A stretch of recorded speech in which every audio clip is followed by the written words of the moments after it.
All right, let's dive into a really hot interior design trend that's bubbling up for 2026. It's all about drama, it's about depth, and it's about bringing nature inside in this super bold new way. It's called the dark Jungalow, and trust me, it might just make you want to rethink your entire living space. Wow. Okay, so right out of the gate, the source material just drops this bombshell. I mean, that's a direct challenge to that whole minimalist, safe, neutral look that's been everywhere for years, right? So if beige is officially over, what's next? Well, this signals a pretty massive shift.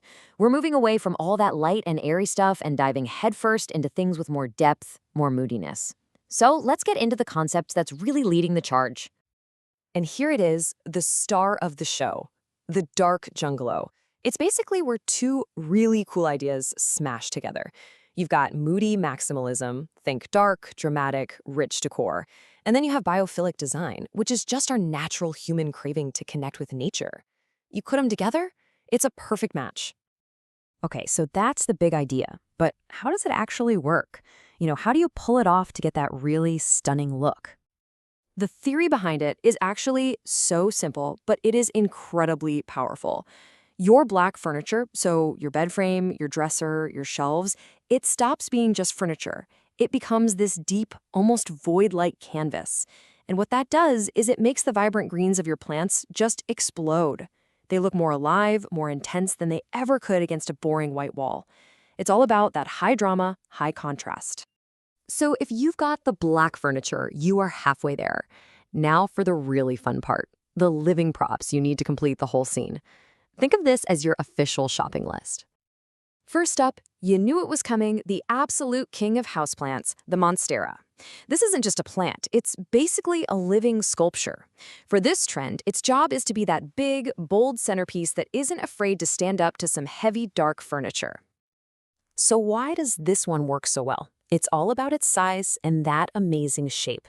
Those huge, iconic leaves create this wild, organic silhouette that just beautifully messes with the sharp, clean lines of modern furniture.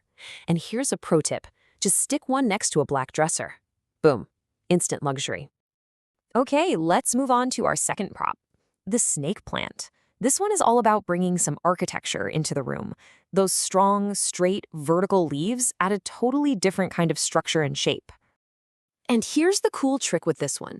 By drawing your eye upwards, a tall snake plant can actually make your ceilings feel higher.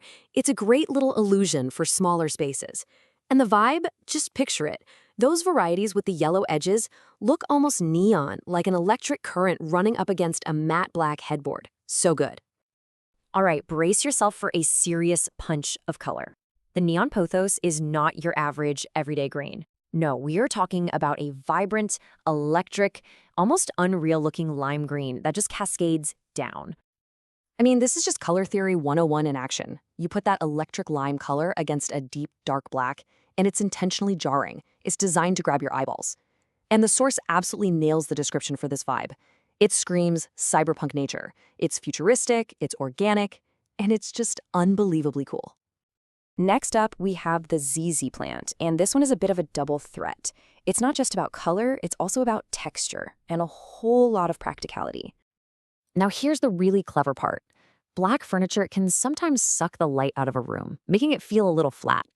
But the ZZ plant's super waxy, glossy leaves fight back by catching whatever light there is and reflecting it, adding this beautiful glimmer texture.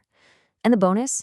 It's practically indestructible, so it's perfect for those moody, dark corners where you thought nothing could ever grow. Okay, our final plant takes a totally different route. So, if that super high contrast look feels a little too loud for your taste, the burgundy rubber tree is your sophisticated, moody alternative. See, instead of contrasting with the black furniture, this plant actually harmonizes with it. Its leaves are so dark, they're this deep, rich purple that's almost black. This creates this really subtle, tonal, layered effect that just feels incredibly high-end.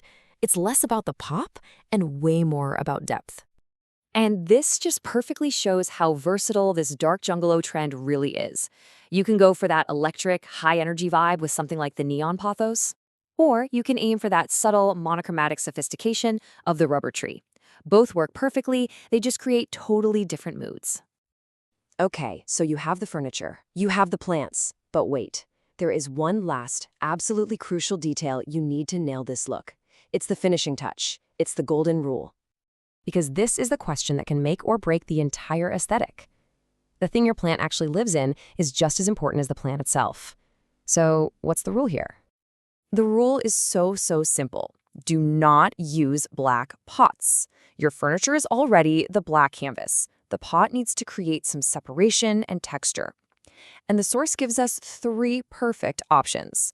Terracotta brings in this earthy warmth. Brass or gold adds that little touch of luxury, and concrete gray leans into a really cool industrial feel. So there you have it. That's the complete blueprint for the dark Jungalow. You've got the theory, you've got the plant list, and you've got the all-important finishing touches. So now it's your turn to take all these ideas and go create your own moody, plant-filled sanctuary. Because ultimately, your room is a canvas, even if it's a dark one. The real question isn't whether you should add life and color, but how you're going to do it to show off your own unique style. So, how are you going to make it pop?